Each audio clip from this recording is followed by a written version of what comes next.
আসসালামু আলাইকুম। পেঁপে দিয়ে আমরা অনেক রকম ডেজার্ট তৈরি করি। কিন্তু আজকে আমি নতুন স্বাদের নতুন রকমের একটা ডেজার্ট তৈরি করে দেখাবো। এই ডেজার্টটি কোথাও খুঁজে পাবেন না। অনেক সুস্বাদু হবে আর তৈরি করা একদম সহজ।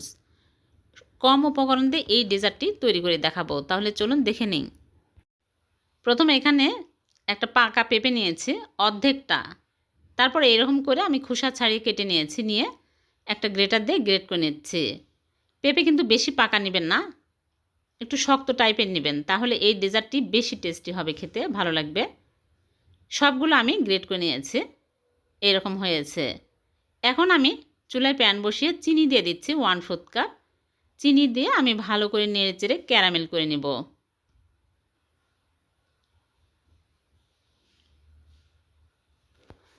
এরকম কালার হলে সাথে সাথে চুলা অফ করে দিব। দিয়ে আমি এর মধ্যে দিয়ে দিচ্ছি লিকুইড দুধ 1 কাপ। দিয়ে আমি ক্যারামেলের সাথে ভালোভাবে নেড়েচেড়ে মিশিয়ে নেব। দেখুন অনেক সুন্দর কালার আসছে। এখন আমি চুলা থেকে নামে একটা কাপে ঢেলে এক সাইডে রেখে দিলাম। আবার চুলায় প্যান বসিয়ে দিয়ে দিচ্ছি 1 টেবিল চামচ ঘি আর সুজি 1/4 কাপ। দিয়ে আমি নেড়েচেড়ে কিছুক্ষণ ভেজে নেব। 2 মিনিট ভেজে নিলেই হবে। এখন আমি এর মধ্যে পেঁপেগুলো দিয়ে দিচ্ছি। দিয়ে পেঁপেগুলো আমি কিছুক্ষণ নেড়েচেড়ে ভেজে নেব। সুজি আর পেঁপে একটু নেড়েচেড়ে কিছুক্ষণ ভেজে নিতে হবে। তারপরে মাওয়া দিয়ে দিচ্ছি। গুঁড়া দুধ দিলেও হবে। মাওয়া দিয়ে আমি ভালো করে নেড়েচেড়ে নিব। তারপরে এর মধ্যে ক্যারামেলগুলো দিয়ে দিলাম। মাওয়া আমি বাড়িতেই তৈরি করে নিয়েছি, আপনারা চাইলে গুঁড়া দুধও দিতে পারবেন, তাহলে আরও বেশি টেস্ট হবে। ক্যারামেল দিয়ে ভালো করে নেড়েচেড়ে নিব। আর চিনি দিয়ে দিচ্ছি। চিনি পরিমাণ মতো দিতে হবে, পেঁপে যদি মিষ্টি হয় একটু কম দিবেন। আমি এখানে 1/3 কাপের মতো দিয়ে দিলাম। দিয়ে ভালো করে নেড়েচেড়ে একদম শক্ত করে নিতে হবে। অনেক সময় পেঁপে মিষ্টি কম হলে খেতে চায় না, কিন্তু এইভাবে যদি ডেজার্ট তৈরি করেন সবাই অনেক পছন্দ করবে। এলাচের গুঁড়া দিয়ে দিলাম আর স্বাদ মতো লবণ দিয়ে আমি ভালো করে নেড়েচেড়ে আরেকটু শক্ত করে নিব। এই পেঁপের ডেজার্টটি সবাই অনেক পছন্দ করবে। যা কোনোদিন পেঁপে খায় না তারাও এই ডেজার্টটি চেটেপুটে খাবে। এখন আমি 2 টেবিল চামচ নারিকেলের গুঁড়া দিয়ে আরও কিছুক্ষণ নেড়েচেড়ে নেব। এত সুস্বাদু হবে এই ডেজার্টটি আপনারা ভাবতেও পারবেন না।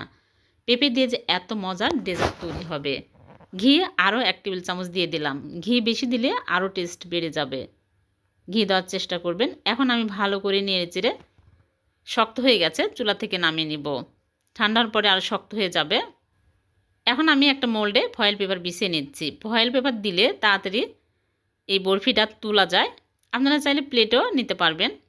এখন আমি ঘি সামান্য পরিমাণে দিয়ে ব্রাশ করে নিচ্ছি। ব্রাশ করে নিয়ে আমি এর মধ্যে সবগুলো নিয়ে নিচ্ছি। নিয়ে ভালো করে চেপে চেপে নিতে হবে। অনেক সুন্দর কালার আসছে। খেতে যে এমনই টেস্টি হবে আপনারা ভাবতেও পারবেন না, এতটাই সুস্বাদু হবে। উপর দিয়ে আমি কাঠবাদাম কুচি দিয়ে দিচ্ছি। দিয়ে আমি নর্মাল ফ্রিজে রেখে দেবো। ঠান্ডা হলে বের করে কেটে আপনাদেরকে দেখাবো। ঠান্ডা হওয়ার পর আমি বের করে নিয়ে আসলাম। দেখুন শক্ত হয়ে গেছে। এখন আমি কেটে আপনাদেরকে দেখাচ্ছি কতটা মজার হয়েছে।